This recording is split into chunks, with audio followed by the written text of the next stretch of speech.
This is my take on LEGO 75154, the TIE Striker. I was lucky enough to have all 4 figures in my collection, well, almost all 4 figures, we'll talk about that later, and I was able to buy the actual set separately for an excellent deal off Mercari. I decided to do a time lapse of this build. This is my first time doing one, and I was pretty curious, and it turned out pretty good. So sit back, enjoy some montage music, and watch this set come together.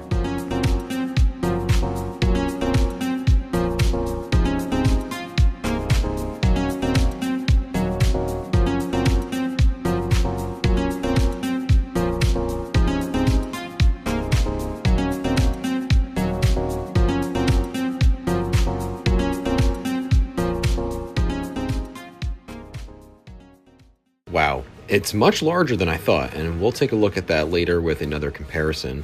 The figures are amazing. Again, I had all these in my collection, starting with the Shore Trooper. I picked this up last summer at a Bricks and Minifigs while I was on a road trip in Ohio.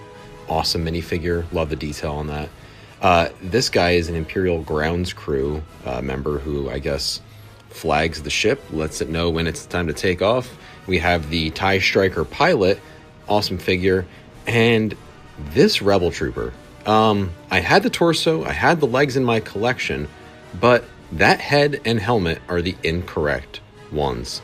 Those belong to a different figure. I improvised, put them there since I did not have the original ones that actually belong on the figure. Let's look at this ship. This ship is super cool, and it's pretty fun to play with, besides just spinning it.